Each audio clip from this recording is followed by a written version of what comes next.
Hello, and welcome to the Infant Classroom Setup presentation. Today we will be exploring an infant classroom and all of the different areas that it entails. The first thing I'd like to do is show you an overview of the infant classroom's areas. The different areas of an infant classroom include the welcome area, the napping area, areas for both gross motor and fine motor play, a mobile infant play area, a safe area for non-mobile infants to play, a feeding area, and a diapering area. The welcome area is set up in such a way that families feel welcomed when they come into the classroom. It should make the classroom feel like home for them, with their child's name and photo labeled on their cubbies. The parents know right where their children's belongings will be. The parent information board includes photos of the daily schedule, the lunch menu if that center provides lunch for the students, information about product recalls, a fire escape route, and information about the different happenings that are going on in the program in that month. The next area is the napping area. The napping area in this classroom consists of cribs. Children under the age of 11 months sleep in a crib that is all the way at the base of its limit, even if they are not standing yet. These cribs have wheels so that they can be moved to allow for more play space in the classroom while the infants are awake. Also notice that there are no blankets, stuffed animals, bumpers, or other soft items located inside the cribs. If a child is cold or the classroom is cold, you can put an extra layer of clothing on the child to help them to stay warm while they sleep. The mobile infant play area is a place where children are able to go when they are seeking to play, crawl, climb, etc.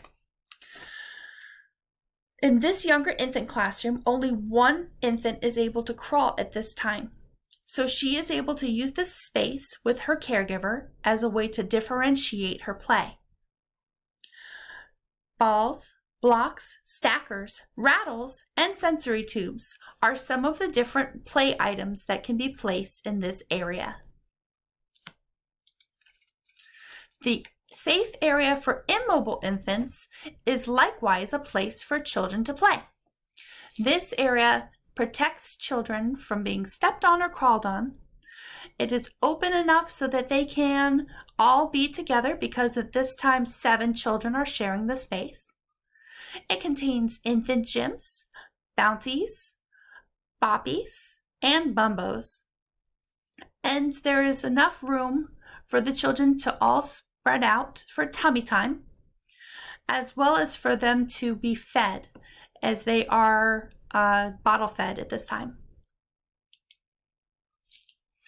The gross motor play area here shown is developed for the children to be able to practice walking and crawling. It has a carpeted bottom so that the children are not bumping their knees or their bottoms when they fall. It allows for them to practice pushing the carts. Note that this center does not use walkers, so there are no walkers available for children. We want our children to be safe, and we don't want them to be restricted to a walker. So we will have them walk on their own as they are pushing or holding a hand, things like that, but not use a walker machine.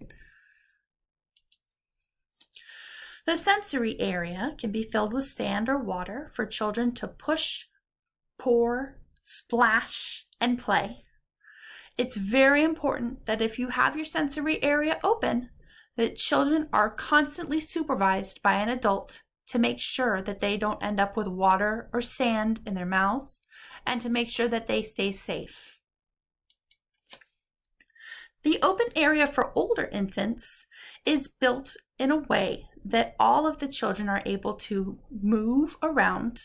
There is space for crawling, there is space for play, and many different types of toys are available for the children to be able to interact with, including musical instruments, pushing toys, pulling toys, blocks, balls, jingle bells, little people, toy dinosaurs, and a whole host of different action-reaction type toys, such as the toys that you push on the top and it makes the figure inside spin.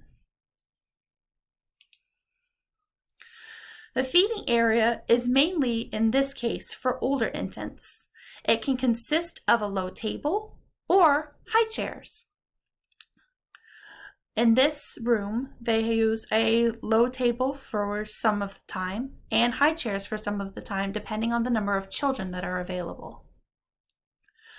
Children who are 6 months and ready for food, solid food, are able to sit up and feed themselves, in this case, with puffs, with yogurt melts, and also are being fed with, spoon-fed, with single vegetables, fruits, and meats. Once a child turns 11 months, they may proceed to be ready for solid foods, including table foods from our kitchen. These children are given a spoon and are able to self-feed with everything. We encourage independence in our children. Meals are served family style, so the teachers are sitting with the children as they eat. They model healthy eating. The next area of the classroom is the diapering area.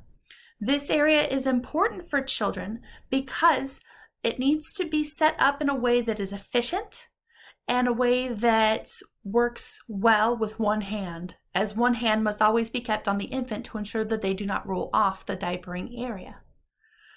Children's items are stored in a way that makes sense to the teachers. They're labeled. If a child brings in diaper cream, there must be a physician's note and instructions as to when it should be applied. The Who's Here board is another important area of the classroom. On the Who's Here board, children's photos are present.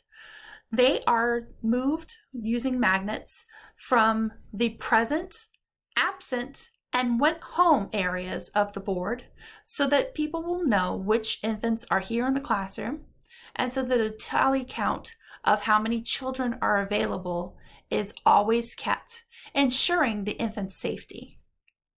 The number of children enrolled is listed, the theme is listed, and an area exists for labeling what supplies children need to bring, if they need to bring extra diapers or wipes, if they need extra clothing. It's also a place for the cafeteria where they can label how many children were there for breakfast, lunch, and snack. The diapering and feeding schedule is located on a board on the other side of the classroom. This board hosts the different sheets for the daily check-in with the children and the parents. It labels the different diapering times, the different feeding times, and keeps count of whether a diaper is soiled with urine or feces, when the diaper was changed, and how many diaper changes there were, so that mom can be assured that their infant is healthy and safe. For more information about selecting toys for your infant's classroom, I suggest going to nacy.org. The link listed is available in our module, and it will have the information about what kinds of toys are available and helpful for children at each age and stage. So, now that you know the different areas of the classroom, it's time to go over the classroom setup tips. First, it's important to make sure that all areas of the room are clearly visible by the teachers. Per DCF regulations, Children must be within sight and sound at all times, especially when napping. We are to ensure that there is a space for everyday routines and experiences. That would be your play area, your feeding area, your diapering area, making sure that all of those places are available for the children throughout the day. Organize the classroom for efficiency. Make sure that your areas are labeled, that you know where supplies belong. That way you have them for yourself, and also if a floater comes into the classroom, they'll be able to find them easily. Keep loud areas separate from quiet areas. The napping area should be separated from the gross motor and fine motor for the mobile and non-mobile infants, away from them so that they can have their own time where it's quiet and restful. Remember comfortable seating for adults. This is part of the NACCE requirements, believe it or not. And comfortable seating ensures that adults are able to be safe themselves and that they're not overtired at the end of the day by having to sit on the floor for the whole day, by having backrests, by not sitting on tiny chairs, which could cause a problem if the chair breaks. And then make sure that different levels for crawlers and toddlers exist for them to be able to explore the classroom. Crawlers and toddlers need to climb. If we do not provide them with the appropriate climbing furniture, they will find inappropriate climbing furniture and climb that instead. So we need to be safe. We need to make sure that our children are safe by providing them with an alternative that will be helpful for them and will help them not to be hurt if they fall. Thank you very much for your time today. I hope you've enjoyed this presentation, and move on to the next area where we'll be able to learn more about setting up an infant classroom. Thank you.